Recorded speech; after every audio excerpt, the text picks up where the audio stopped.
For being here. Miss Teresa Hudson joined the FBI as a special agent in 1999. She was assigned to the New Orleans field office where she investigated public corruption, subsequently investigated counterterrorism cases, and was a member of the Joint Terrorism Task Force. 2007, she transferred to the FBI headquarters in the Counterterrorism Division Fly Team and was deployed and served in the Philippines, Horn of Africa, and Turkey in support of the counterterrorism mission. 2011, she joined the FBI headquarters High Value Detainee Interrogation Group, which she was the unit chief of the Mission Support Unit. 2017, she transferred to the Winchester Resident Agency of the Richmond Field Office. In 2015, she started a working group of area law enforcement officers, and it was called Task Force I-81 Child Exploitation and Human Trafficking Task Force. Primary goal was to investigate sex and labor trafficking in the area covered by the FBI Winchester RA, which included Frederick, Shenandoah, Clark, Warren, Page counties, and her primary task force has been involved in cases from Hagerstown, Maryland to Harrisonburg, Virginia on the I-81 corridor. If you would, give a warm round of applause for Ms. Teresa Tess Hudson.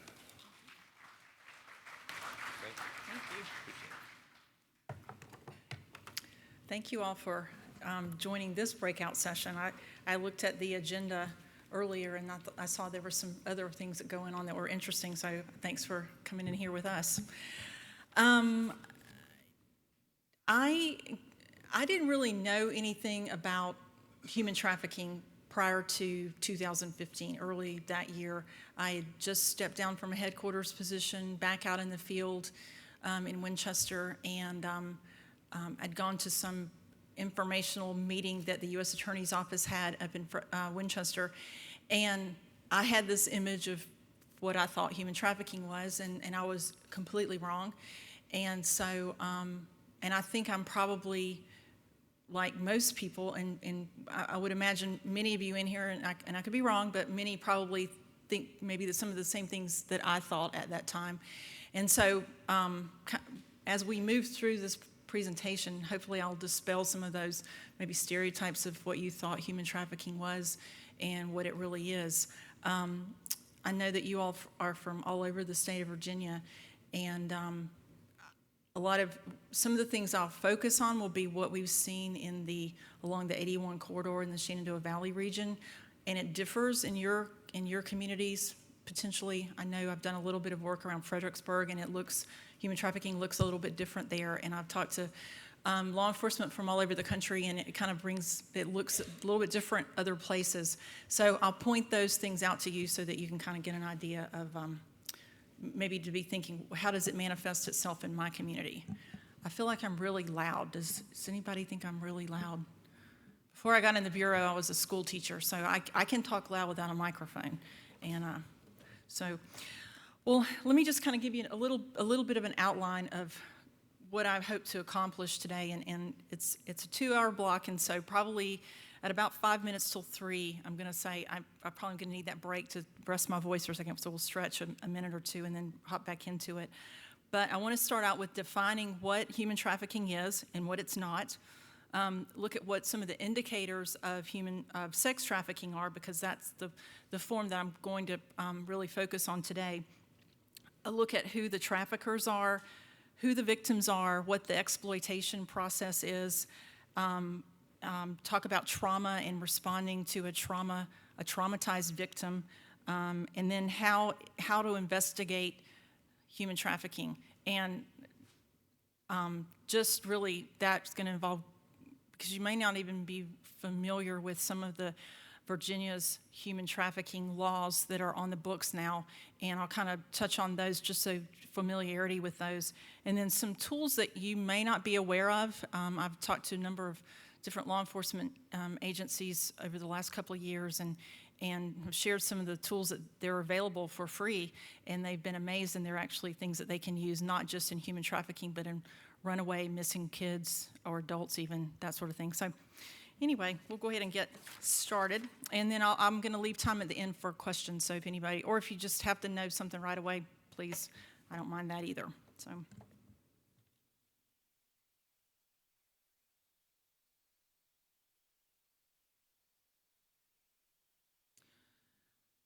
So what I found in not only in other people but in myself was a confusion about what was the difference between human smuggling and human trafficking. And people use those terms interchangeably, and they're actually completely different crimes,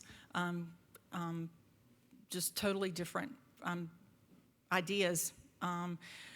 And I think the word trafficking really is what throws off people into what trafficking really is. So we'll start out with smuggling, because people often think of human smuggling and they think that's trafficking. But yeah, we're good.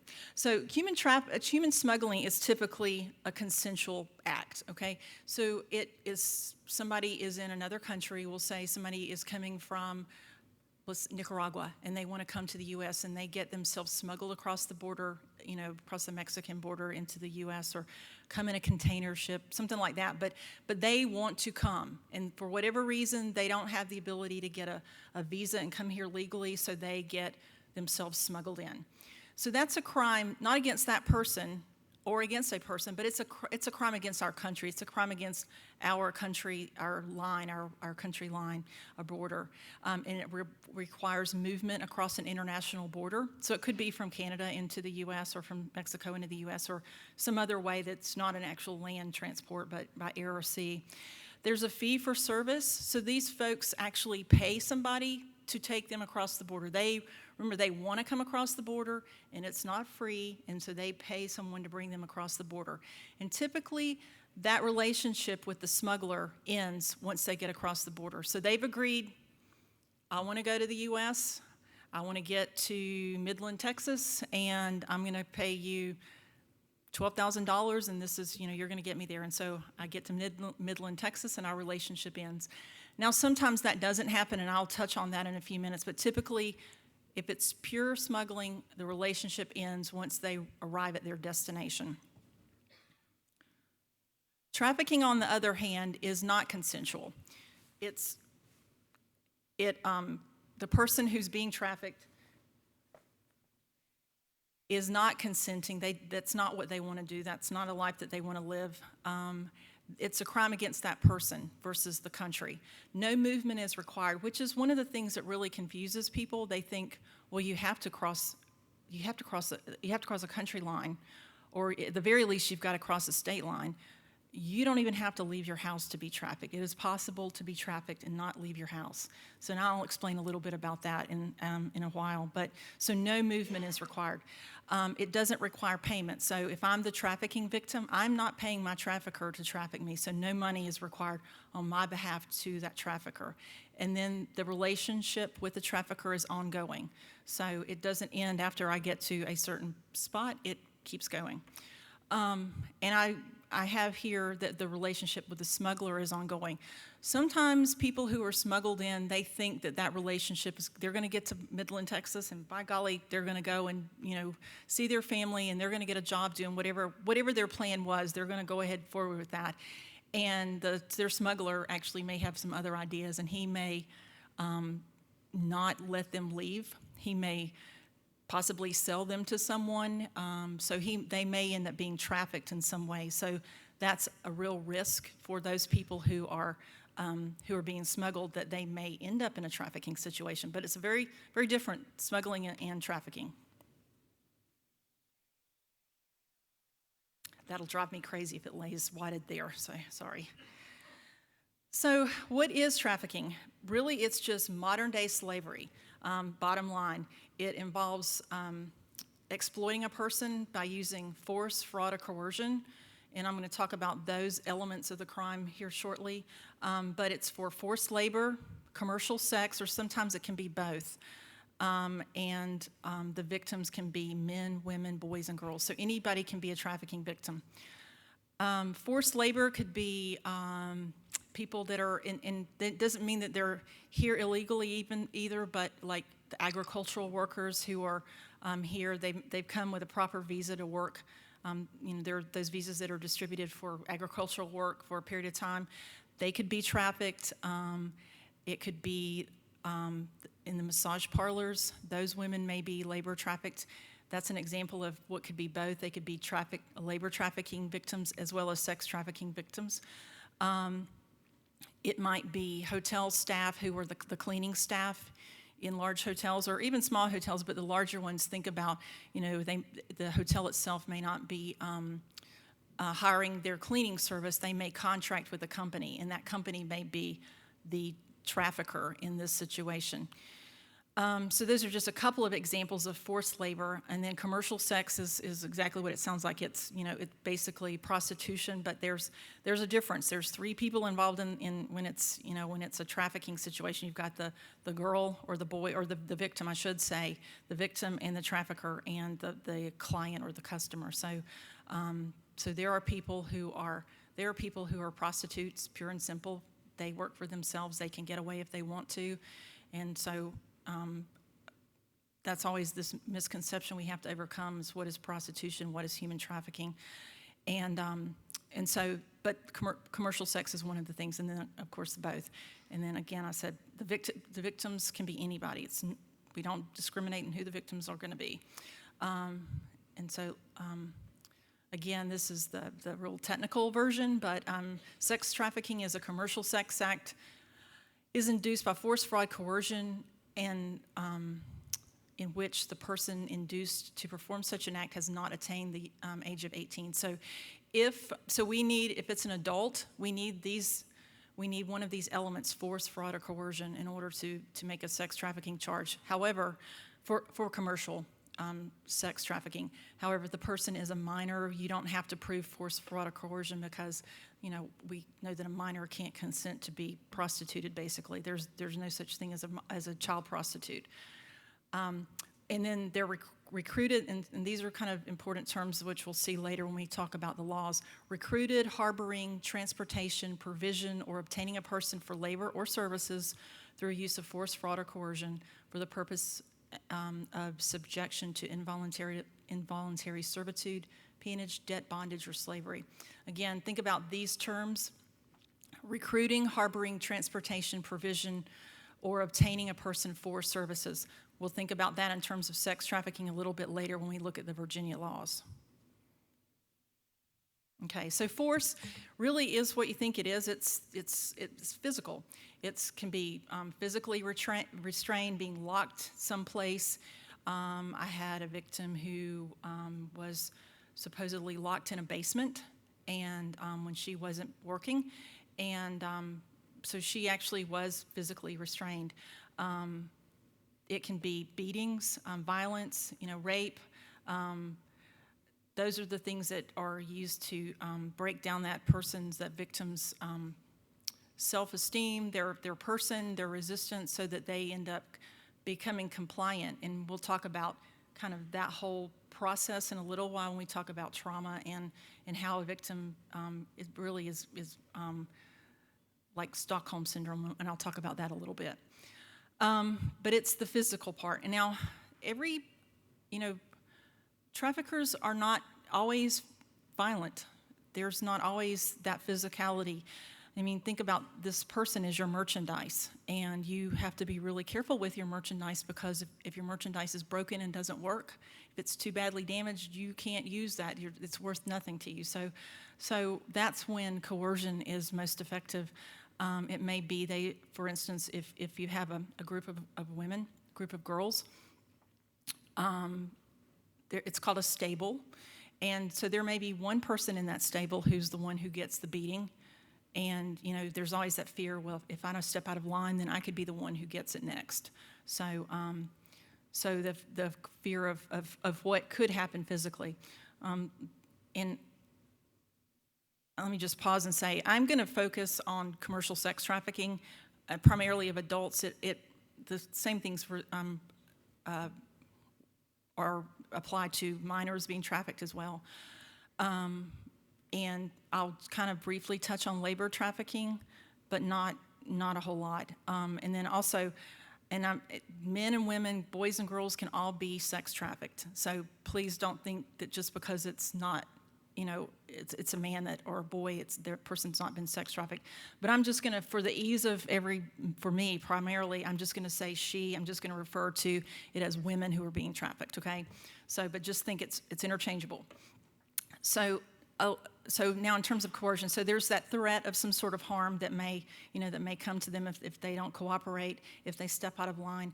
There's also, they have families. Oftentimes they have children, and so there's the threat of, I know where you live, I know where your family lives, I know where your kids are, and I'll do something to your family if you don't cooperate. Well, these guys, these traffickers are not nice people. They've got rap sheets an arm long, and it involves a lot of violence. And so that there's a history of violence, and they don't have any qualms about being violent against anyone. So, and the girls know that, and so they toe the line. Another thing is, and this specifically is one of the things that we are seeing out in Shenandoah Valley, is the form of coercion that we see is access to drugs. So we have heroin as a problem in our area, and the trafficker may start out, the girl may be posting online as a prostitute. She's a prostitute. She needs to make money to buy her drugs, and he goes through the ads and sees and makes a date and pays her, say, with drugs. And it kind of moves from one, along that line pretty quickly until he becomes her sole source of supply for that drug, and then she owes him all this money, and he's like, well, you're going to have to work it off, and then she becomes his property, basically.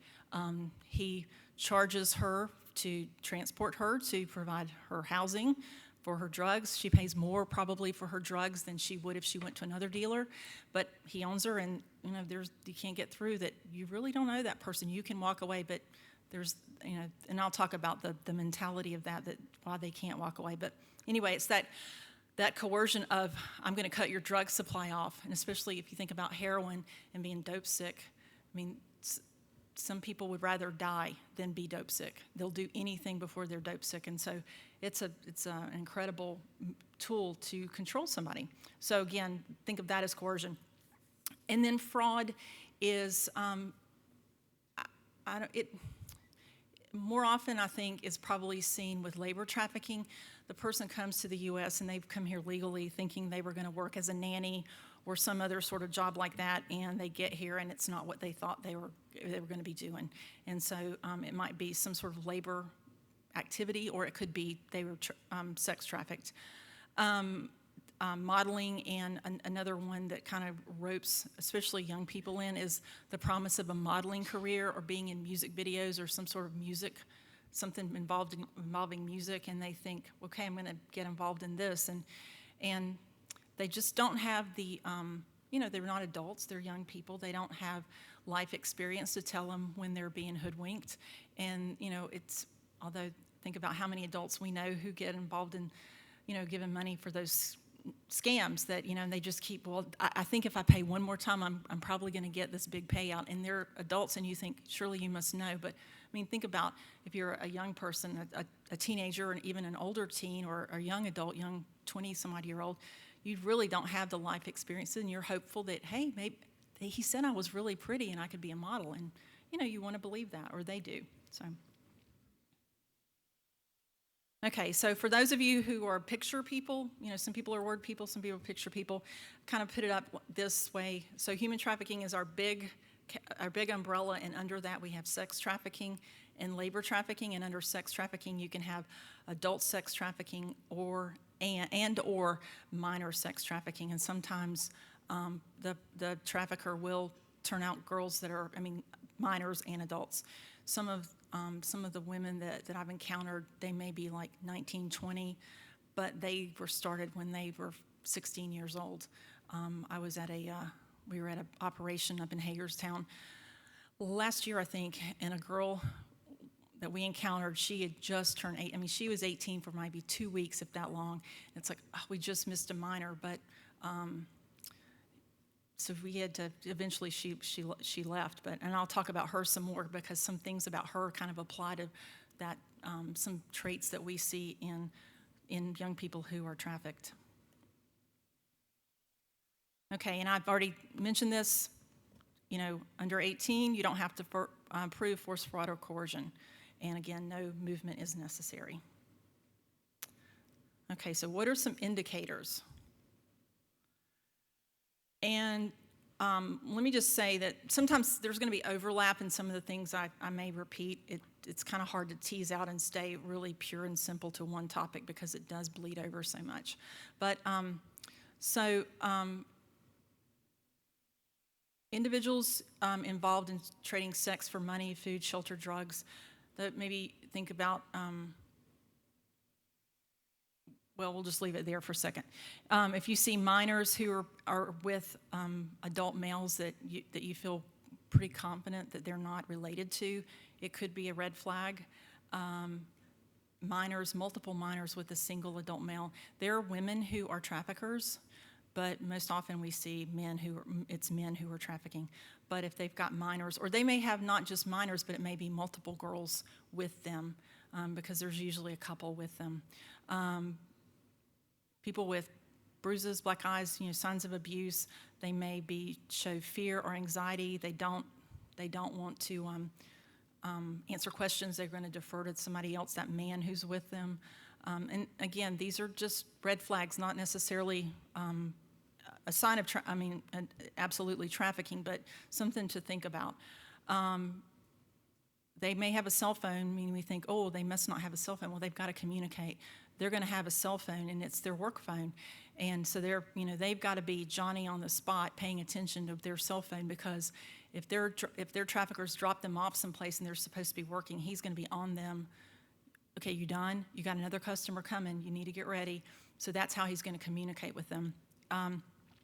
If you get those phones and you look in there, you may see in the contact list, and you maybe know who the trafficker is and what his number is. You can see that person listed as daddy or the boyfriend, and that's one of the things when they're arrested, often they'll say, well, that's my boyfriend.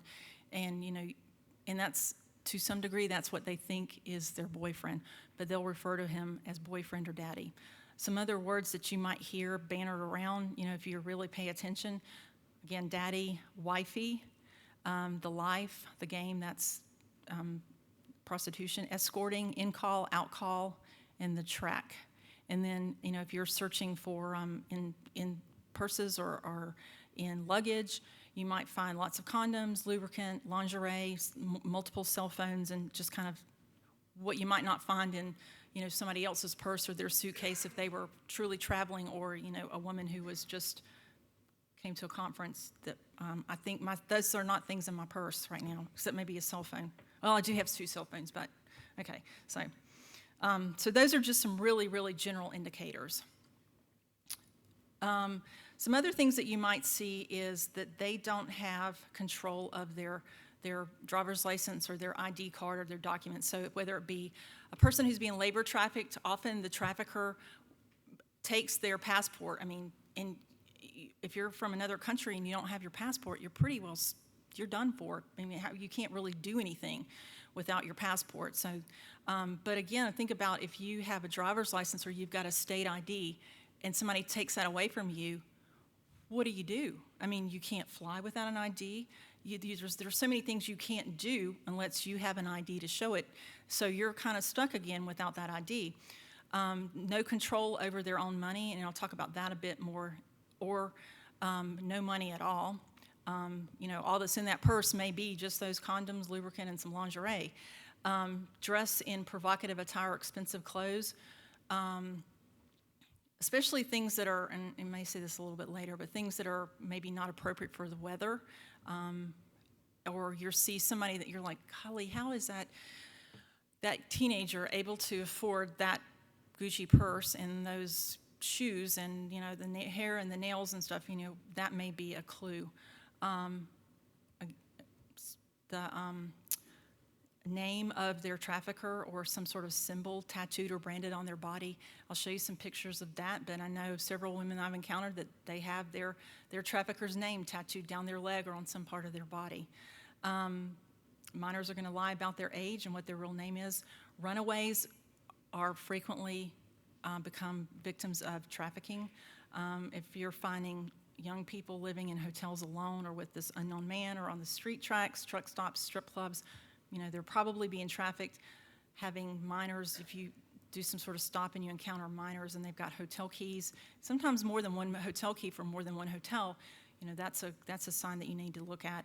And then notebook or pieces of paper with phone numbers or names or hotel names, that sort of thing, something worth looking into. So, prepaid credit cards, again, is another flag. Cell phones, minors who are, actually not even minors, but people who don't know their traveling companions or their current location. So I mentioned the girl that we encountered up in Hagerstown who had just turned 18. I don't know that she really knew where she was. She certainly didn't know who she was with. She had left North Carolina maybe 2 or 3 weeks before.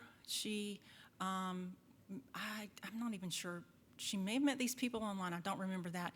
They picked her up. She knew that she had been in D.C. at some point because she remembered they actually looked at some tourist stuff, the monuments and that sort of thing. But pretty much she didn't know where she was. She didn't care where she was. She wanted to be there. At least in her mind, it was better than going back home. And there were some serious issues at home, too. So, again, there were other women with her who were being trafficked, and she didn't know any of their names. And let's see, under the influence of drugs is a good one, along with some one of those other behaviors. And then if you ever look on some of the social media, you'll see photos with, it's all about money. You'll see money thrown on beds, or there's lots of focused on getting money or some sort of status symbol kind of thing. Okay, in hotels, motels, loiter around in the hotel using that public access Wi-Fi, using the hotel computers as a kind of like the office, because they're setting up stays, or dates rather. The provocative clothing, little or no luggage, multiple rooms rented by the same person on the same floor. So they'll usually have 2 or 3 rooms. So one may be a work room. The trafficker may have his own room, and then the girls have their sleeping room. So, when you're not when you're not working, you've got another room to go to. So you may have 2 or 3 rooms. Repetitive stays at the same hotel. Those guys are smart. I mean, why would you not want to get your points? So, you become a Hilton girl or whatever, and you get your points so you can get, diamond standard, diamond level. I was just at speaking in down in Harrisonburg to the restaurant hotel group, and one of the people was telling me about he had this one guy who he got mad. I don't know if they were going to kick him out or what, but he was a trafficker, and he was adamant, you can't do that. I'm a diamond level. I've got diamond level. I've got status here in this hotel. So, you want to get good deals and good rooms, and so you want to stay at the same place and get your points.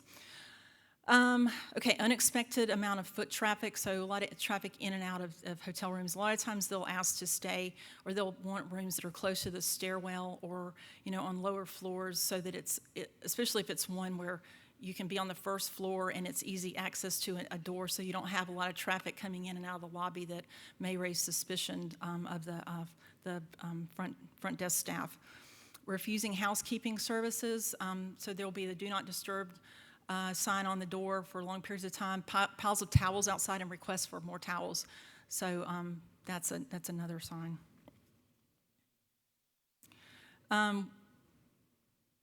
We don't have street or track where we are up in Winchester. If there's one, I certainly haven't heard about it.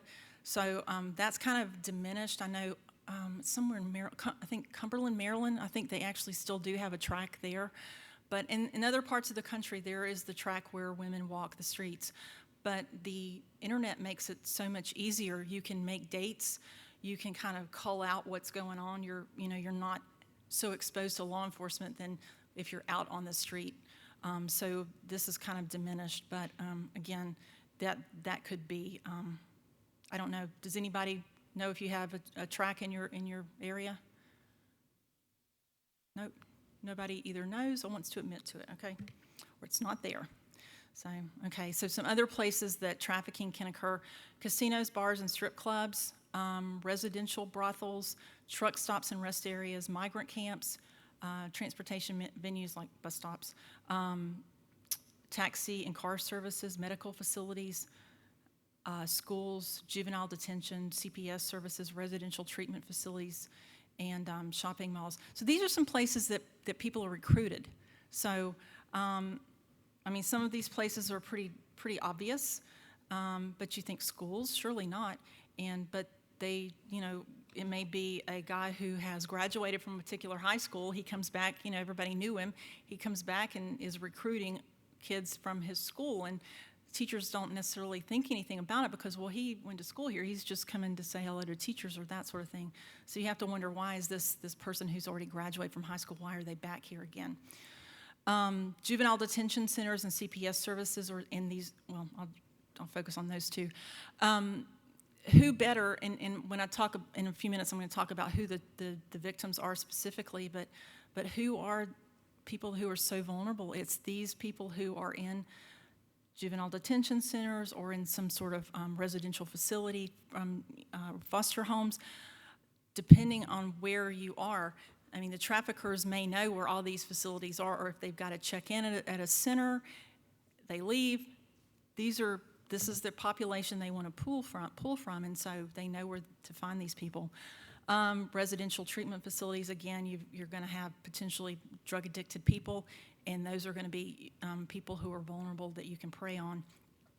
And then shopping malls, movie theaters, and places like that, there are lots of young people there.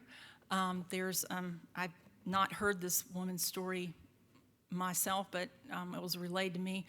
Her daughter, this is in Gainesville, Virginia, so Northern Virginia, her daughter was in line to see a movie in Gainesville, and there was somebody in line ahead of her, maybe two people ahead of her, and she started they struck up a conversation waiting in line.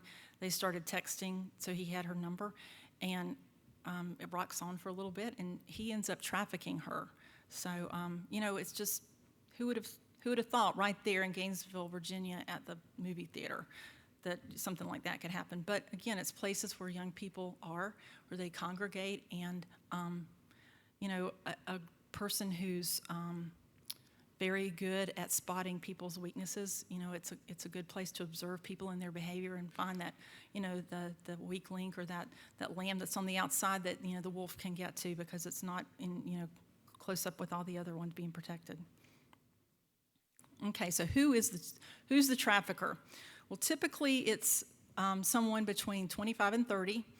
They're criminally versatile, so trafficking's not their only thing. They've got violence is in their background, drug distribution is in their background. It could be bad checks. I mean, just a variety of things. So they're not just one thing.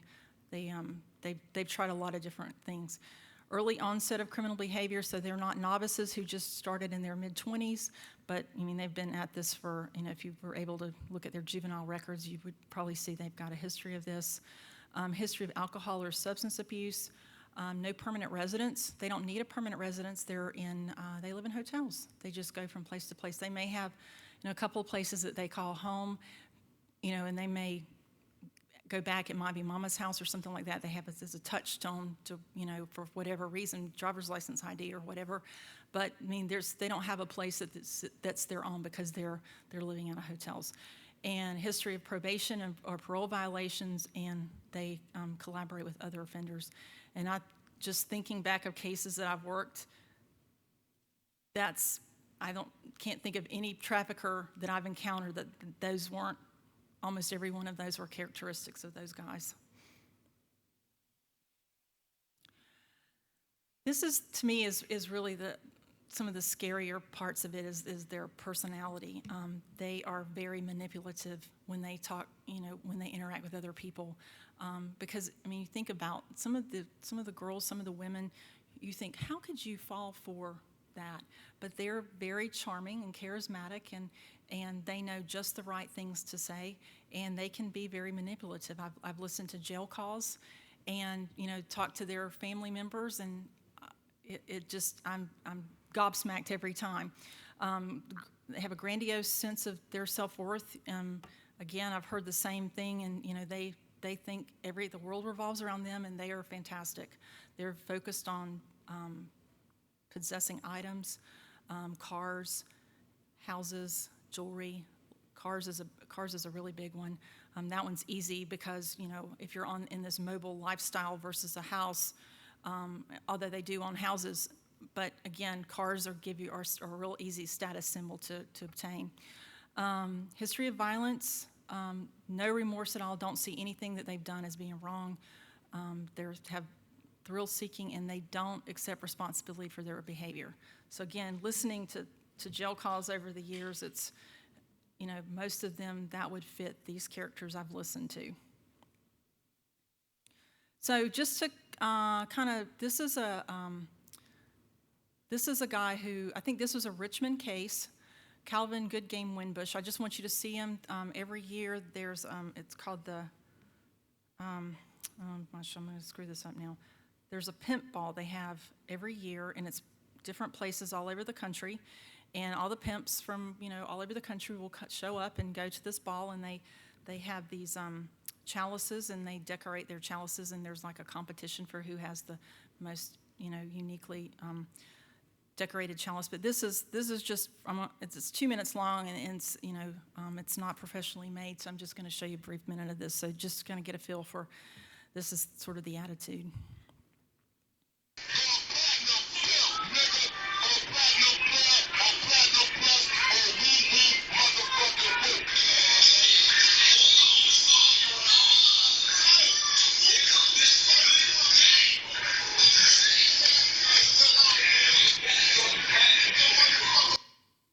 So that's at the pimp ball. You saw he had his chalice with him, and they're proud. And talk about it. So, okay. So the victims. Who are these people?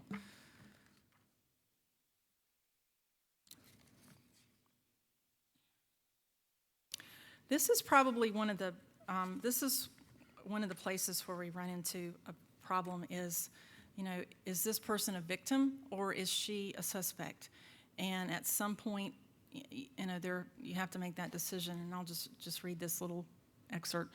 The next prostitute, exotic dancer, legal immigrant, runaway youth, domestic servant, or migrant worker you encounter or take into custody may be the victim of human trafficking. And I think a lot of times when we run into these people, if you don't know what human trafficking is, you don't know what these victims look like, and the attitudes can just be, you want to just pop them and go, well, you just sit a little bit of time in jail and we'll see how you think then. And we think of them, we forget, or we don't think of them as victims at all because we don't recognize what they may have been through and why they're in the position that they're in now. And so hopefully, some of this can dispel maybe some of the ideas that you've had about them in the past. I know other people I've talked to, other law enforcement, once they've had training, they're like, wow, I had no idea. And, it made them kind of rethink how they looked at some of the people that they encountered. So just a few statistics. Okay, so these guys will prey on victims as young as 12 years old. It can be old. I mean, some people have the average age down to like 14. I'm not sure about that, but I mean, the person can start out very young. One study estimates that 30% of shelter youth and 70% of street youth are victims of sexual exploitation. They turn to survival sex so that they think about the runaways for food, shelter, and drugs. 75% of child victims of prostitution are under the control of a pimp. 33% of runaways are this one to me is the scariest. 33% of runaways and throwaways will be involved in prostitution within 48 hours of leaving home. Again, it goes back to survival sex. How are you going to have food or a place to sleep? And if you're addicted to a drug, how are you going to get your supply? And then an estimated 100,000 children in the U.S. Were involved in prostitution in the U.S. every year. So again, that goes back to, and I didn't say this up front, and I apologize, but back to that whole, we interchange the words human trafficking and human smuggling, there's a very different definition of what they are. I think we also think of people who are being trafficked as foreign nationals who are either illegal immigrants or they're from another country. And actually, the victims that we see here are primarily U.S. citizens. So it's not, there certainly are foreign nationals who are being trafficked here, but we're talking about U.S. citizens, and these children, this 100,000 children in a year are U.S. citizens. So again, 1 out of 8, so within, is likely of runaways is likely to become a victim of human trafficking. So let's take a quick look at what some of the stages are. So they're vulnerable. They're looking for, for a better life. They've escaped some kind of condition, whatever it is. It may be just perceived or real, but regardless whether it's that runaway young person or it's the runaway minor or it's the young person, the 20-some-odd-year-old boy, girl, man, or woman, really, if you think about it, they're looking for a better life. They're hoping for something better than what they live in, and their current situation is such that something out there has got to be better. And so think about, in living in an abusive situation or with families that are drug addicted or, you're kicked out of your house, that sort of thing, you're vulnerable to this. So recruitment can be voluntary. So through the fraud, you think, well, I'm going to be a model, or I'm going to be a nanny, and so there's this promise of something that's going to get you to that better life.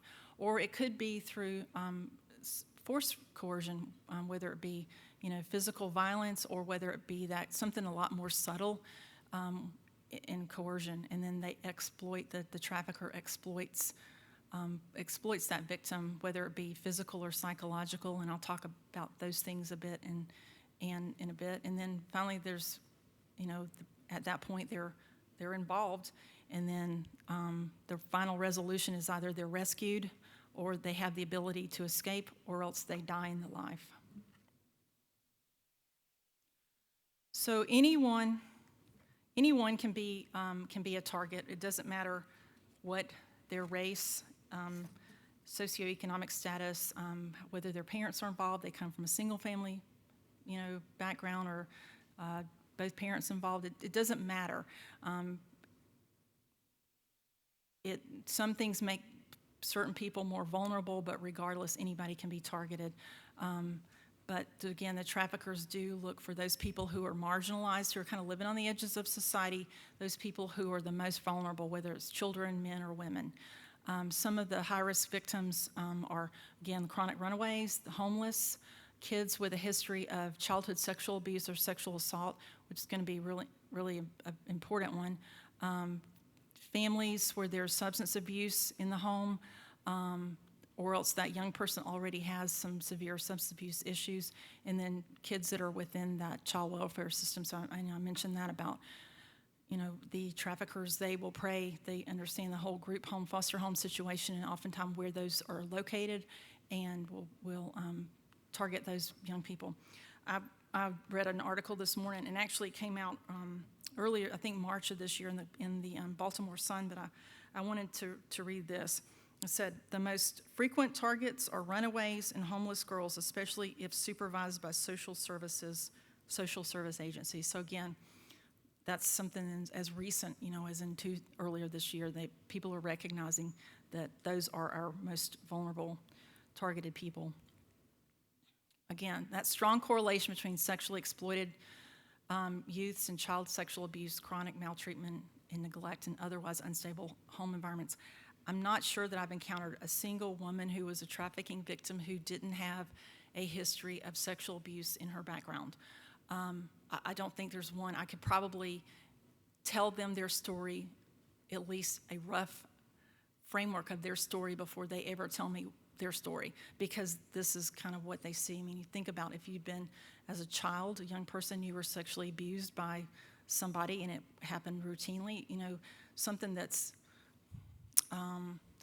atypical becomes the norm, so things related to sex become something that we all might think of as, it's wrong. It becomes the norm in their life, and so it makes it easier for that trafficker to co-opt them in to continue that, because it's already kind of the norm that, a really young person is having sex with a much older person. It happened in their home. So that's another one of those really scary things to me. It's when you think about, it doesn't mean absolutely that, if a person was, a victim of childhood sexual abuse, that they're going to become trafficked, but it does certainly set them up to go down, make it a little bit easier to go down that road if the right person targeted them. So some other, just generally some risk factors I'll run, and we've kind of touched on every one of these, but there's a couple that I haven't, and I just want to bring to your attention. One is mental illness and learning disabilities, and not to interchange the two, but again, those are things that make a person more vulnerable, and makes it easy for somebody to take advantage of them, and the developmental delay. And then the lack of social support, I'm going to talk about that in a second, which is going to be really important. So some behaviors, and this is primarily for young people in particular, but this is something for the resource officers to be thinking about, because they're right there in the thick of it. They're with these kids and they encounter them every day, and so they're going to know who these problem kids are, who's not showing up for school on a regular basis.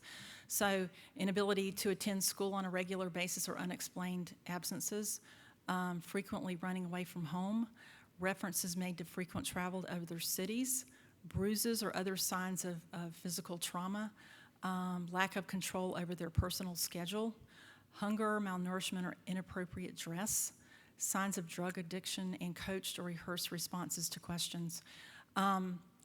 There was a girl that, I'm trying to think, where she might have lived in West Virginia, and she started being trafficked when she was, I think, 14 or 15 years old, and she got involved because another friend of hers was involved, and her other friend had money.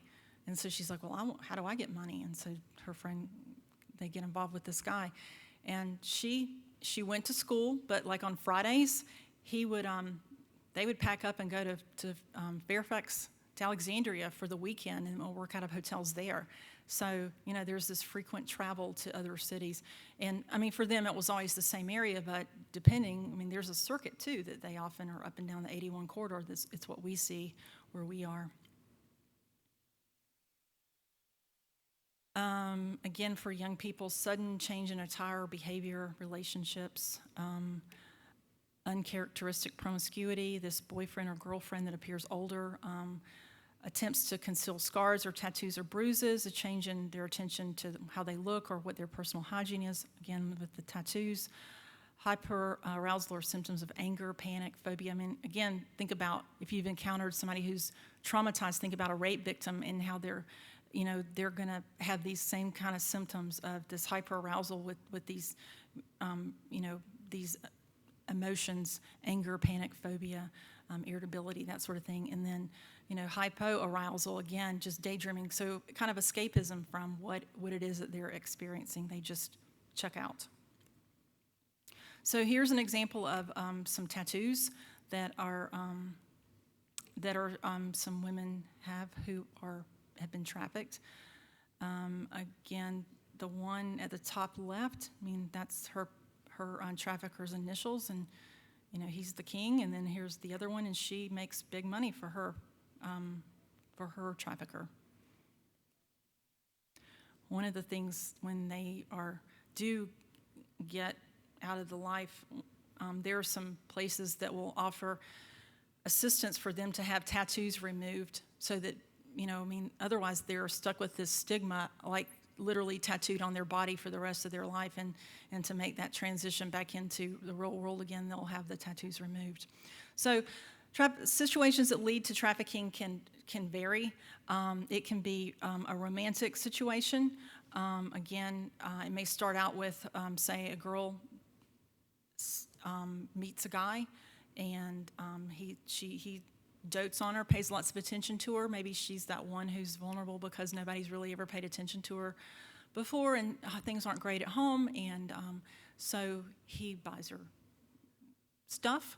He gets her hair done and her nails done, and that's her boyfriend, and he says he loves her. And then in a little while, it's like, well, I can't afford to keep buying you all this stuff. You're going to have to help me out.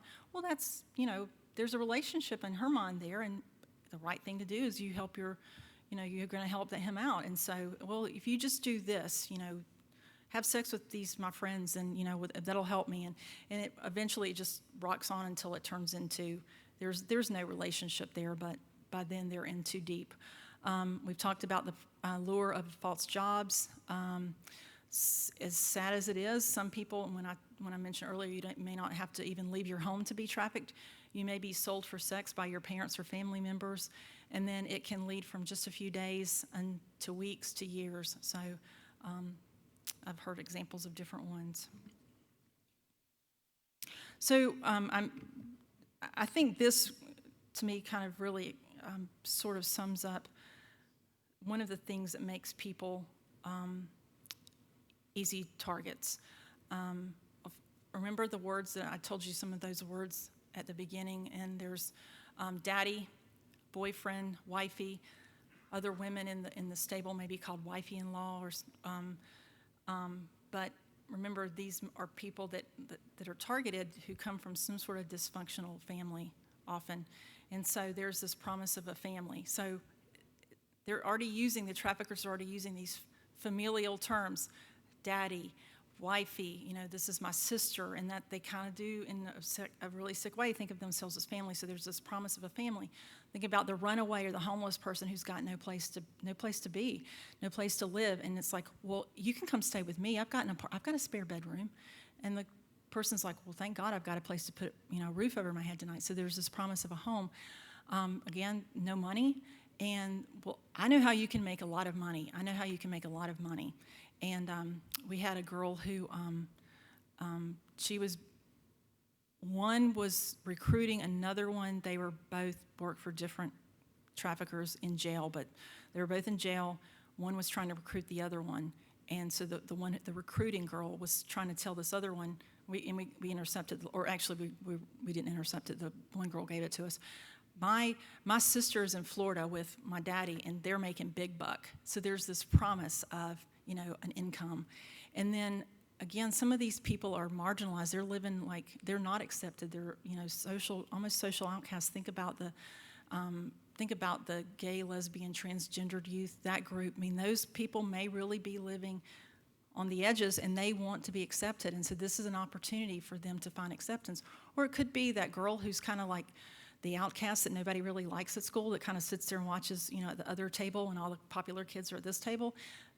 They're just looking for a place where they can belong and be important. So, if you think about it, all goes back to Maslow's hierarchy of needs, and pimps are just fantastic at exploiting those needs, picking out what that person needs and taking advantage of that. So some places where I know this occurs, social media websites. So think about Facebook I don't know if it still is, but in the last year or two, it's been one of the top recruiting sites. I mean, young people don't put, they don't lock their communications down. So again, they're communicating. They're saying all sorts of things about themselves, and just like pedophiles, the traffickers are very similar, whether it be, looking at whether it be a young person's Facebook account or an older person, but we talk about everything. I say I don't, but people put so much information out on social media, and it's just ripe for that bad guy to come along and pick and figure out what are your vulnerabilities, what are your weaknesses, and how can I address those weaknesses and make you mine. After school programs, shopping malls, bus depots, clubs, and through friends, acquaintances who recruit on school campuses. And I think we pretty well touched on all of those. Again, they target those vulnerable victims, the ones that they've picked out who have issues. The victims are tricked. They're given gifts. They're provided housing. They think it's a loving relationship, and they review that trafficker, at least initially, as somebody who loves them and cares for them, that's their caretaker or boyfriend. And then they're traumatized, and they're manipulated psychologically, in addition to that physical control, which is, again, it goes back to Stockholm Syndrome, which is and I'm going to talk about trauma bonding in a little bit, which is, the Stockholm Syndrome. And we'll just move right through that. Okay, so let's just take 5 minutes, or not even 5 minutes, just let me drink a sip of water, get my voice, and you can stand up, and then we'll sit back down.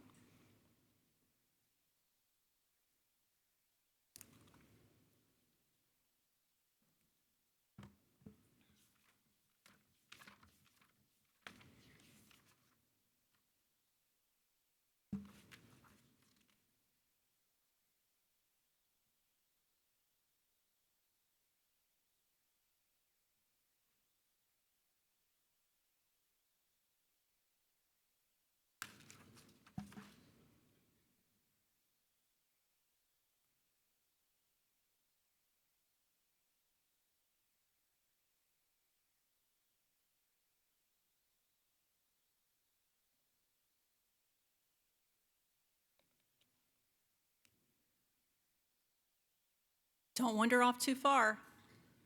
Got like a minute.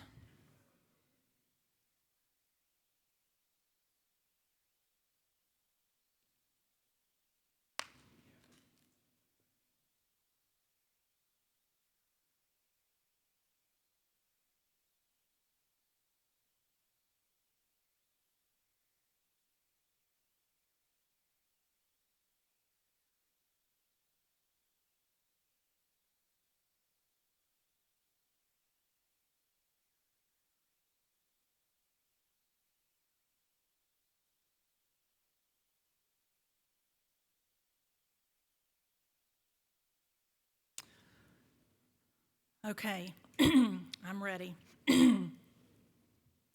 Okay, the exploitation process. So these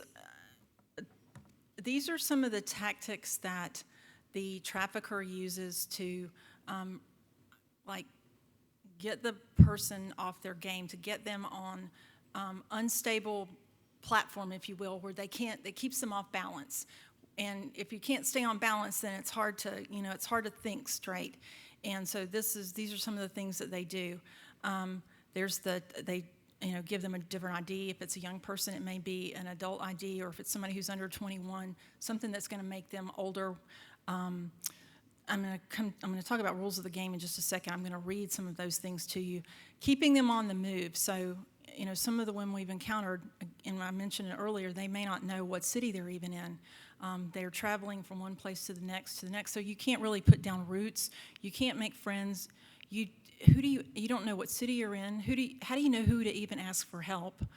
And if you've had any encounter with law enforcement in the past, you may be like, oh, they just think I'm a junkie whore. And who wants to be called that or looked at like, well, you're just a slut. There's no compassion, so it's why bother to go there? Violence is another way to keep them off balance. The threats of punishment and violence. If they keep them drug addicted, either because they're already addicted or it's what that person is using to escape what their current circumstances are. And the threat of losing their drug supply, and the rewards. Think about domestic violence, that cycle. There are those good days before the beatings, or the violence, and he acts like he loves her and he treats her really well. It's very similar kind of thing. So there are rewards.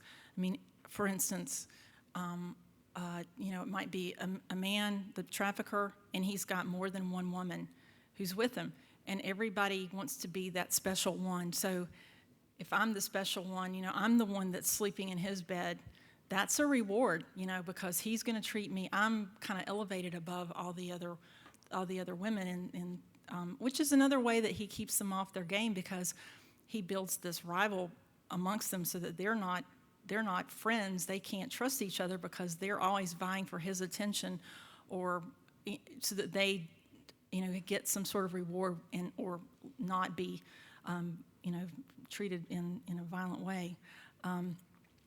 They're told they can't turn back. I'll talk about that a little bit some more. And then this perceived idea that trafficker is omnipotent and that he knows everything. And a lot of it is really, he's good at reading people. How many of you are parents and your kid does something and it's like, right away? I mean, you just know because you were a kid once, and they confess because they think you know everything and they've just confessed it all. It's not that you're omnipotent. You just know kind of them, and you know what kids do, and you just apply it, and you, with just the right limiting amount of words that you say, they think that you know everything. And it's the same sort of thing that trafficker does. He thinks, he leaves them thinking that he knows everything about them, and whatever move they make, he's going to be watching them. And sometimes he actually does have watchers who watch them to make sure that they just don't step out of line. So, okay, so this is the rules of the game. So I want to read these because I think it's just enlightening to understand really what kind of person this is. Can you all make it out in the back? Maybe, no? Okay. All right, let me see if I can make it out from up here because it's too small on my thing. See if my glasses will help. That may be too far away for even glasses. No, that's all blurry. Okay, always make them need and depend on you so you have power over them. Power is control. Make them understand that you don't need them, they need you, and they are replaceable. Never let them know if you need them. I can't read that from here. Oh, keep that on the down inside. Okay, thank you. Never let no one get with sneaking anything. What's that word? Something once. Once they feel they can get away, they will always scheme. I feel like a first grader. No matter how much you like or care for one or any of them, don't trust none of them. Like Scarface, who do you trust? Me, that's who. Always stay 2 steps ahead of the what? Oh, the game you have them. It's like fill in the blank. Thank you. I should probably have you read it. Make sure you own their mind, body, and souls. What does that say? Test it out every often to make sure, maybe? Okay. Know your buy on the something as public when it comes to family and haters. Always try to know what's going on, make them tell on each other, and give respect when respect's due. Follow these rules and you should be Gucci. So clearly whoever wrote these rules knows how to manipulate people, but he's given it some thought. Now, it's a sad thing to say, but if you go on Amazon and Google, like, how to be a pimp, there are books on Amazon that you can order. You can self-publish on Amazon, so some of them are self-published, but they do videos and all sorts of things on how to be a successful pimp. So these are just a few of the rules of the game. Let's see. We've covered this. Okay.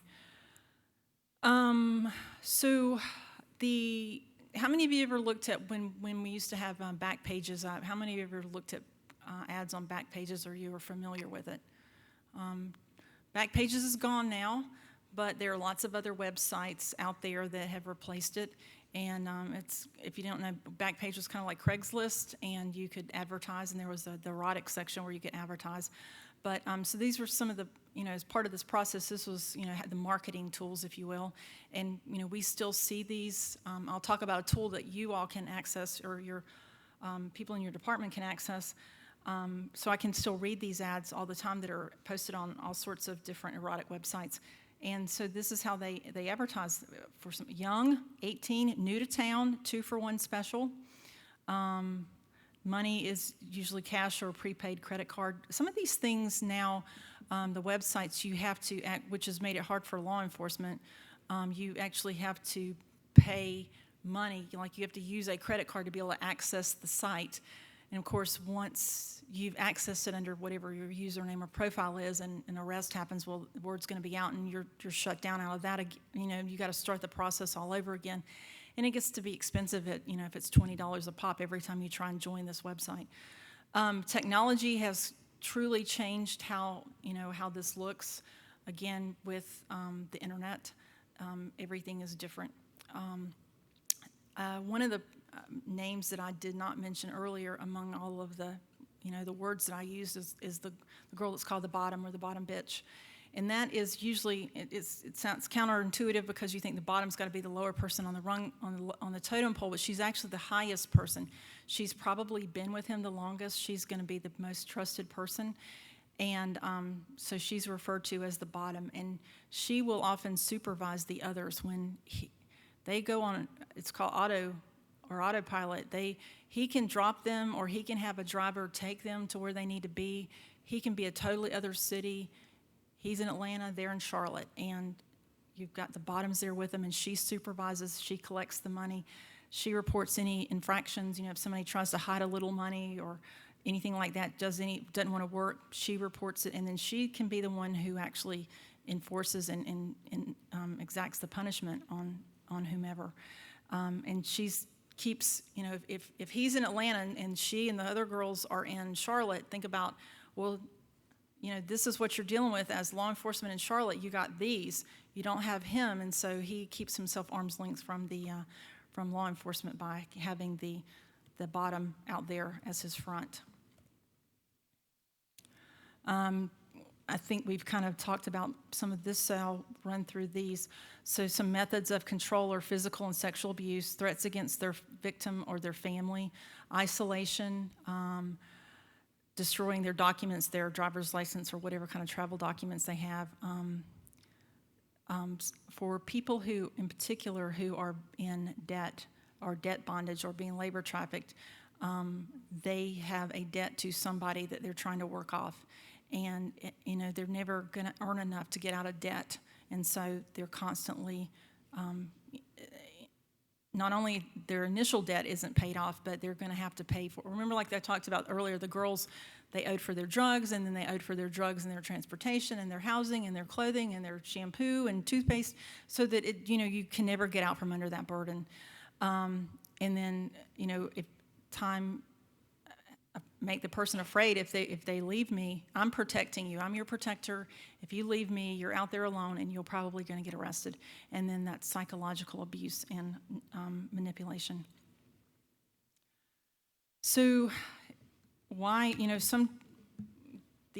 often these women have encounters with law enforcement, and so why don't they say, help me? Even when you encounter them and you know what they are, they still don't tell you, help me. They still fight you tooth and nail and have a lot of attitude. And a lot of it has to do with just the trauma that they've been through. Remember, there's that coercion, that subtle thing of, if you step out of line, if you try and leave me, then your family, your children, all sorts of things can happen to them, and you've seen him be violent towards other people, so you know that he really can be violent, and so that's a big motivating factor. Again, their distrust of law enforcement, so they've heard plenty about negative things about law enforcement, and again, if they've had some encounters, they may not have found a very sympathetic or kind person on the other side that they're dealing with, and so they don't have any good experience. Afraid, brainwashing, limited to no knowledge of resources, just not knowing. Again, you've got young people or people with little or no education, and they don't know there are resources, there are things that are out there that can help them. And then the shame and guilt of what they've been doing. Remember earlier I said there's no turning back was one of the things that they use in that, one of the tactics. And just that whole concept of, if you leave me, where are you going to go if you leave me? Do you think you can go back to your family? Do you think that your family want you, a prostitute, a whore, back in their house again?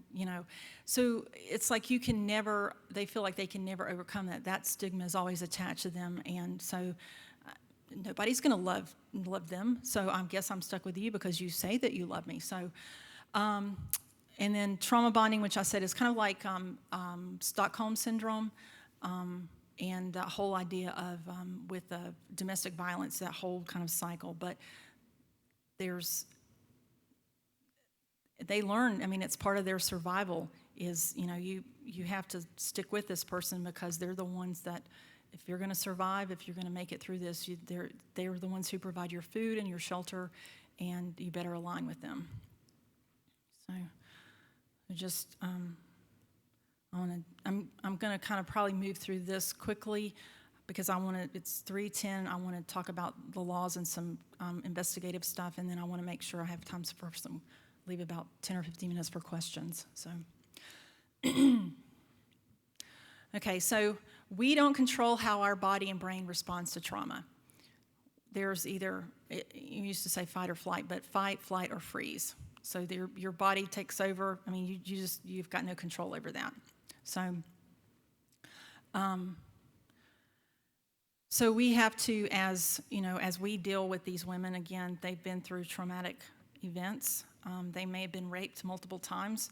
I mean, think about if you're working and you're in a hotel room and you don't know who's going to come through the door, who that John's going to be. You don't know, are they going to beat me? Are they going to choke me to death? Or am I going to be raped? Or, what's going to happen to me so can you imagine to be in that heightened state of like fight or flight all the time? It wears the body down. So we need to be mindful of that when we deal with these victims. So the victim's first impression matters. So, it's how you present yourself right off the bat that's going to make a big difference as to whether how receptive they are and along the way for the future. So if they're looked at looked at poorly by you and they sense that you're looking down on them, then, you may not get any further. But in order for them to heal, to move forward, and to get better interviews, I mean, it's not just for them, but for your investigation. If you want to get their cooperation and you want to get the best information that you can possibly get and be able to put this trafficker in jail, then you need to think about, how am I best going to relate to my victim here, and helping and understanding, how the trauma and the impact that it has on a person is very important. So trauma changes the brain. It triggers chemicals that help you survive, and it influences your perception, reaction, and memory. I have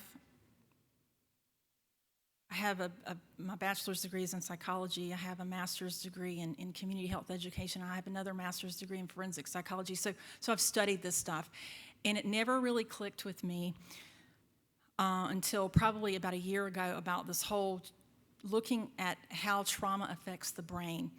And so we know that when we interview somebody, if their story doesn't go, we look at chronology. Does it match up?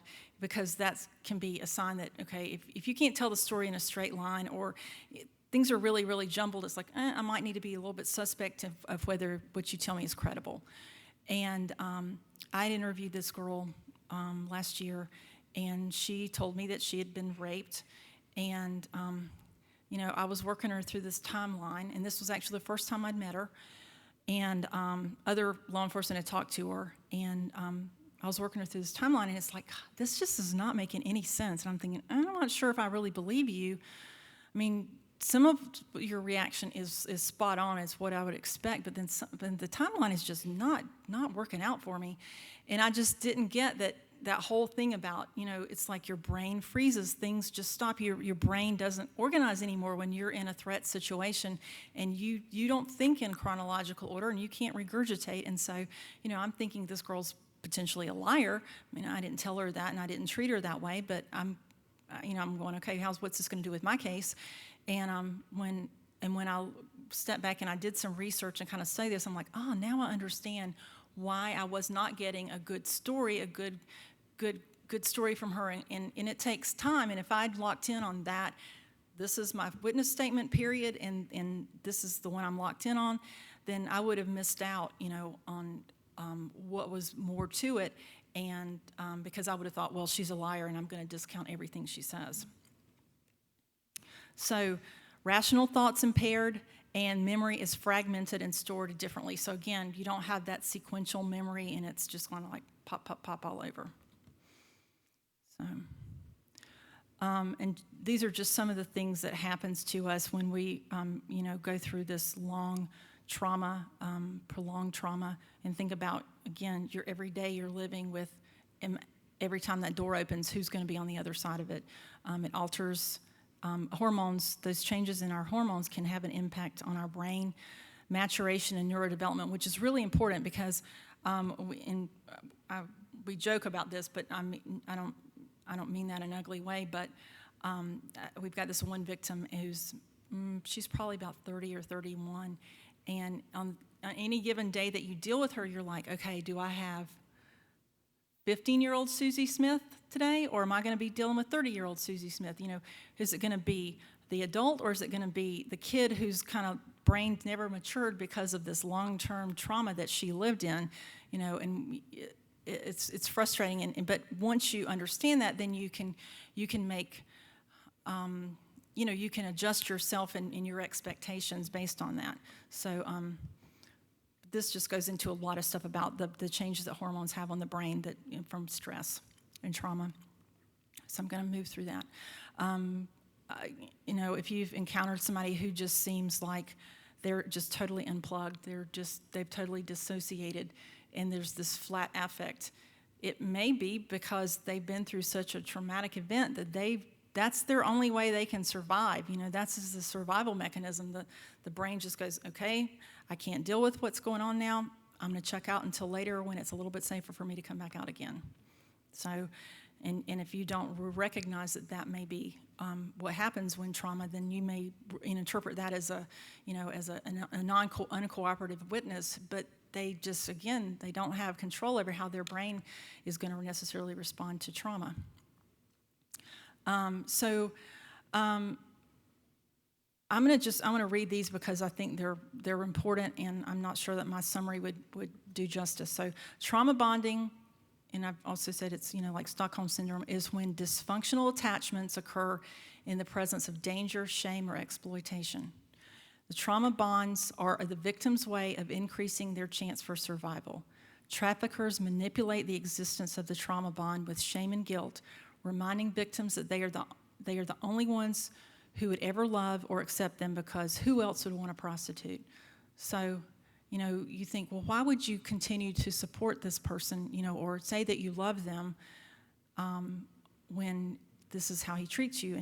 But if you go back, it's because that's a survival technique. Because, think about this. Okay, so what if she tells you everything that she knows, and the case doesn't work out, and she's back out on the street? What's going to happen to her then? That's a big fear. Let's see. Major indicators of trauma bonding: intensely grateful for small kindnesses, denies or rationalizes the violence. Again, think about domestic violence. Well, I deserved it. Well, I shouldn't have backtalked, and I wouldn't have gotten slapped. Denies anger, that their anger at the exploiter, the trafficker, believes they have some control over their abuse. They blame themselves. This is a big one. Does not identify as a victim or recognize victimization.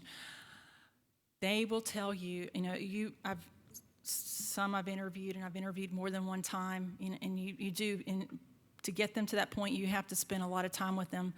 But initially, or in those first 3 interviews, and maybe they'll tell you about drugs, and they'll tell you all kind of stuff, but they will not tell you or think about themselves as victims. And it's a long process to get them to the point where they recognize that they've been victimized. Because who wants to be a victim? Do you want to be a victim? I certainly don't want to recognize myself as a victim.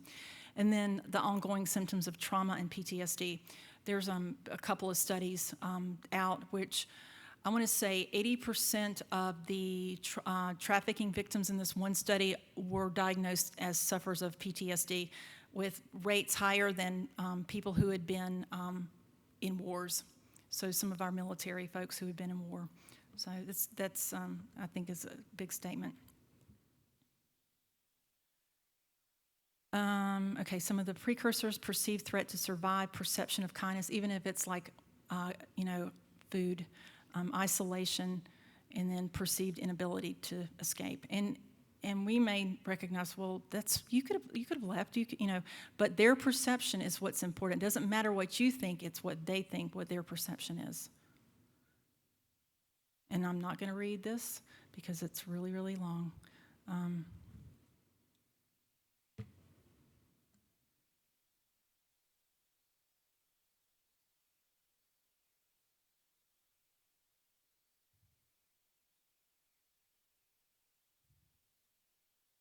But again, if you want to, the articles, Stockholm Syndrome and Sex Trafficking, why don't they do something? If you want to pull that one yourself, it was published in 2013. So, this, I wonder if this is, yeah, okay, this is a different study than the one I mentioned before, though. This one, in 68% of the people who were in this study, in 9 different countries, met the diagnosis for PTSD, a prevalence comparable to battered women seeking shelter, combat veterans, rape survivors seeking treatment, and survivors of state-sponsored torture. The other one that I had was a psychiatry journal had it over 80%. So for that sample. So then responding to victims, just in terms of thinking about, educating people in your department, or education for people in your department to include the victim, if you've got victim services folks, is first of all to remember that trafficking can lead to physical and psychological trauma, disease, drug addiction, unwanted pregnancy, malnutrition, and even death.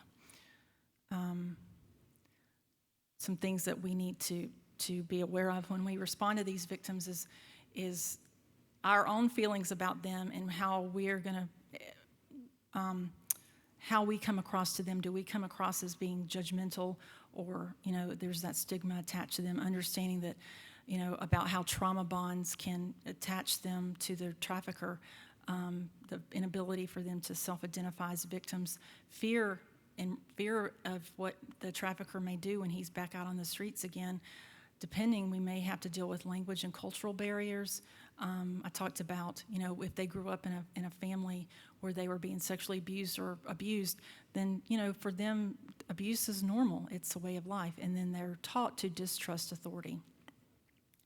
So be compassionate, non-judgmental. If possible, don't wear a uniform when you conduct interviews. Use, plain clothes. Try to be a place that's where they can feel a bit safe. Don't ask about, were you a slave or you a trafficking victim? You really want to see somebody shut down, say those words. Sometimes they can't describe what happened to themselves, but if there are other people with them, you can say, well, tell me about what the girl that was there with you, Samantha, what happened to her? And that may be easier for them to talk about the other person and watch, because they're going to watch and see, well, how is this person who's interviewing me going to respond? And am I going to be judged? Is Samantha going to be judged? Well, if you show compassion and you're not shocked and by what you hear, then they're maybe more willing to open up to you. And then just give them the opportunity to tell their story in their own way. Let them choose, what they want to tell you. Give them as much choice as you can, even if it's, I'm going to go get some soft drinks. Do you want a Coke or a Sprite, or even something that small? Remember, somebody's dictated every part of their life, so even if that's something that small could be powerful for them. Let's see. And I think the last one is allow the victim to set the length and the pace. Be patient. I mean, if they've been through these horrible traumatic things, it's going to be hard to relive, and you may need to frequently take breaks just because it's going to be exhausting. Okay. I think that we have covered most of this. And, we're often worried about our case, but we need to think about them first and what are their immediate needs. Food, they may not have had anything to eat in a day or two. Clothing, they may be in, just some sort of skimpy outfit. We have these little backpacks where we have like yoga pants and t-shirts and flip-flops, something that we can give them that's just normal clothes and that's clean and that's theirs, and something as basic as, well, before we start talking, do you want to brush your teeth? Do you want to take a shower? Because who knows when the last time they had those opportunities are. Depending on what their situation is, they may need to seek medical help. As part of our task force, we have the forensic nurse from Winchester Medical Center is a part of the group. So she's always read into whatever we've got going on so that we have her ready on standby in case we need to call her or we're on our way to the emergency room. And then make sure that the victim feels safe and secure, and that you have some sort of opportunity to line up some crisis counseling when you walk away and they're not left just to stand there and hold the bag and with not the strength on their own to do it. Okay. So these are just a few questions that you can ask that are not, they're not accusatory. So, but again, some more of those kind of questions to look beneath the surface.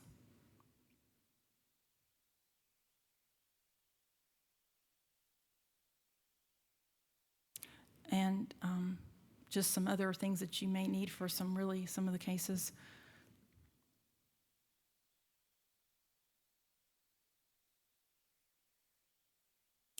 Remind them they deserve to be safe. There are people and agencies who can help. They're not alone, and they haven't done anything wrong. Okay, so victim focus, and change that that focus from why to tell me what happened to you, kind of open-ended. Okay, I don't have that video. Okay, so I just want to touch on these laws real quick because there are quite a few laws on the books that maybe you know, maybe you don't know, that you can put to good use, and it may, maybe your Commonwealth's Attorney's Office may not be as familiar, or you may have to educate them a little bit on some of the things that you can take advantage of. But some really easy ones, taking a person for prostitution or consenting thereto. So if somebody's taking another person to, whether it be a hotel or whatever, and persuades them to go in and perform a sex act, then that's against their will, then that's one of a law that's been violated. And so that one has a punishment of 2 to 10 years in prison. Receiving money from procuring persons, so any person who receives any money or anything valuable on account of procuring for or placing the house or prostitution or elsewhere. So think about, I mentioned that, the example of a former high school student who goes back and recruits other students, and he may get paid for that. So receiving money, that could be a charge that he could be looking at. So receiving money from earnings of prostitution, so that trafficker, when he gets the money, then he's received the proceeds, so he's violated this law. So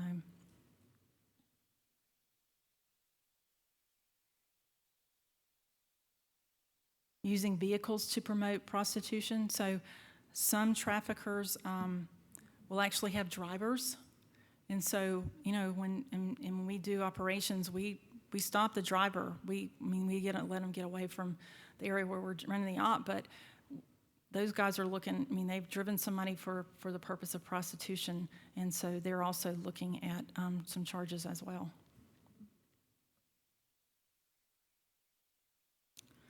Aiding in prostitution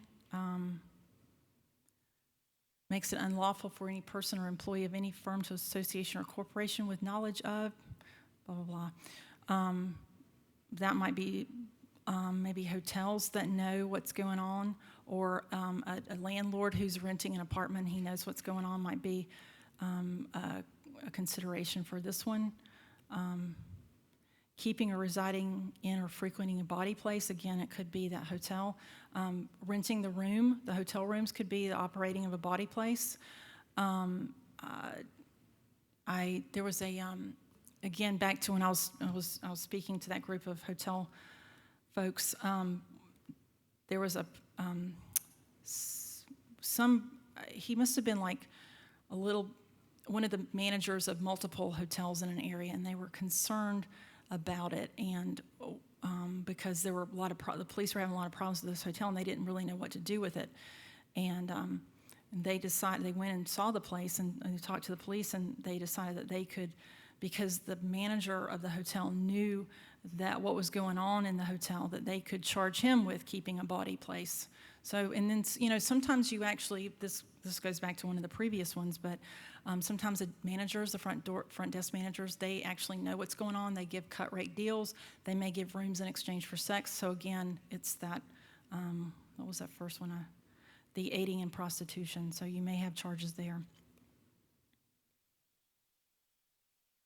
Solicitation for prostitution. So this is for the Johns. And abduction, so this one is really detailed, but basically kidnapping somebody for that, and primarily it focuses on children, though. And then seizes, takes, transports, detains another person. So, well, that was part of the other.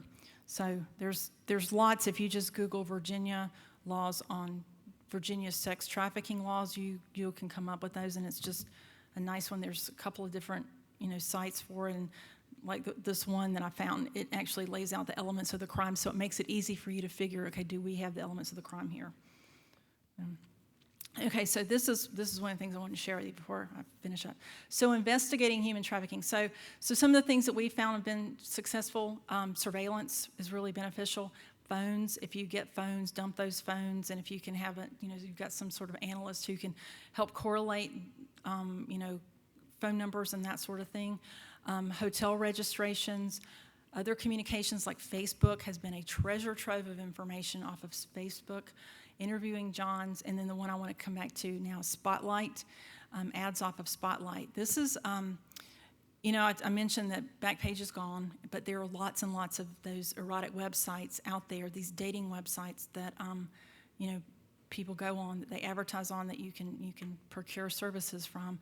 And, for a law enforcement officer to search all of these places is just not possible, number one. And number two, remember, some of them cost money now, and so we don't have unlimited resources to become members of all of these places. And so this company, this Spotlight, and I apologize on this, I just noticed this. It says TH Spotlight. It should be HT Spotlight, Human Trafficking Spotlight. That actually goes out across the internet, across the world, and it scrapes all of the ads that are these kind of ads, and you can actually go in and see the ad. You can read what the ad says. It has phone numbers listed. It has the pictures. I know some agencies are using, if they've got runaways or missing young people, you can upload an image of your missing person, and it'll do an image search, and you can see if they're being posted any place on any of these kind of ads. I know we were looking, there was a missing girl up in West Virginia, and so I was doing that for one of the sheriffs up there.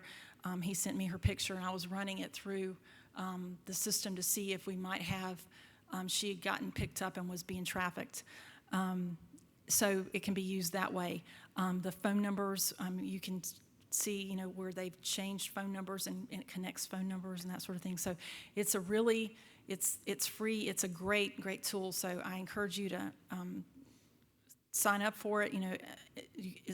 As many people as you want in your department can have access to it. Again, it's htspotlight.com. Okay, and then just a little bit about Virginia specifically. It's one of the top 5 areas for human trafficking in the country. Think about, we've got a pretty big tourist population between the beaches and then in D.C., the military, and then we have a good bit of agricultural work here, and so that lends itself to transient and migrant workers who come through. So that, though, again, those can often be vulnerable people. So it happens here, even if you are in a rural area, it happens there. as a matter of fact, sometimes I think in some regards it's more in rural areas because, maybe more policing happens in the bigger cities, and it just pushes out to the more rural areas. So, my babies. So I finished on the galloping horse there at the end, didn't I? So does anybody have any questions? Sheriff Lenny. Pardon me?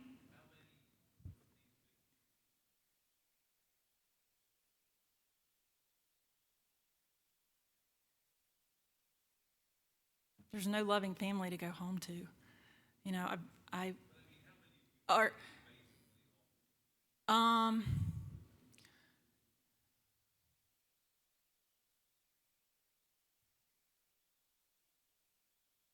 no charges against John's. I can think of one in particular that we've had a fair amount of interaction with. I think that was instrumental in her leading a good life. Other ones, they're doing okay, and I can't say I'm the one that rescued them, but I think listening to their story and taking them seriously was encouraged them to kind of stay in the right way. But it is tough. We try not to think about how many we've rescued because then you just go, well, I'm an utter failure. There's one person in particular I'm thinking of who's actually doing quite well now, but it was a roller coaster ride with her, up and down, trying to get her squared away. And so they're never enough. So I'm sorry that wasn't a very good answer. It's hard work though, and one of the more difficult parts is I'm not a social worker. I can't. I'm the police officer. I have to work a case. I can't hold somebody's hand through, all of this stuff, and yet I have to a certain degree. But I don't have the time to go out and look for services for people, and there's not a lot of services for trafficking victims.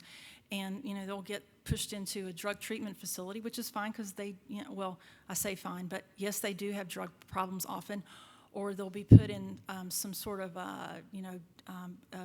domestic violence shelter. And yes, they do need a safe place to stay, but it doesn't address the issues at hand because until you deal with that trauma and that trauma bond that they're dealing with, those other things are just going to continue on. We had somebody who I was so hopeful for her, and we had to get her a temporary place to stay, and she ended up in a domestic violence shelter we were trying to get her into a human trafficking victim program in Georgia, and it was just taking a long time for a bed to come open, and so she ended up in this shelter, which we were grateful that we had a place to put her, but they don't understand the mentality of it all, and so they're letting her, she just had way more freedom than she knew what to do with because she hadn't had freedom in so long. She had a cell phone, and she was getting a job at a bar, and just everything that put her back into a bad situation, and she didn't go back to into trafficking, but she did end up being in a domestic violence situation, and so they have really specific needs to be addressed, and a lot of times that's not recognized. So, any other questions? Yes, sir. Mm-hmm.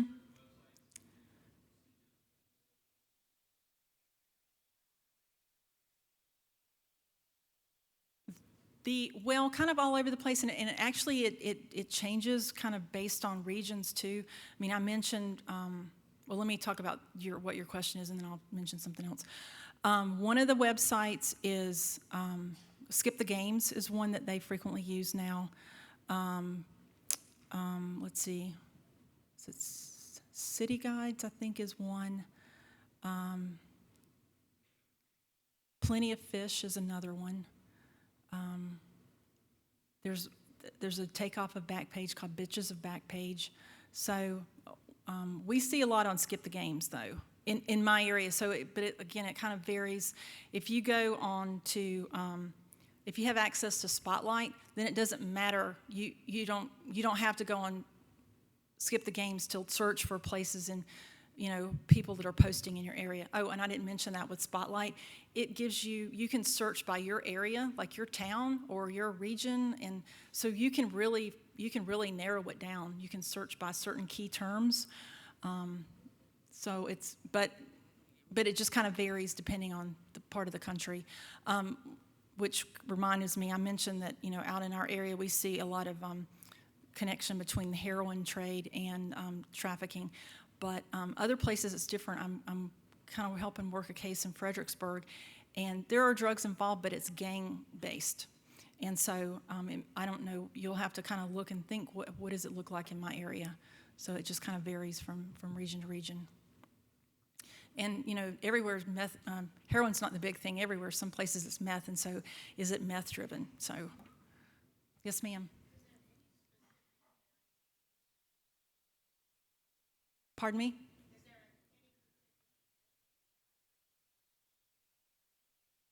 I don't know if there is.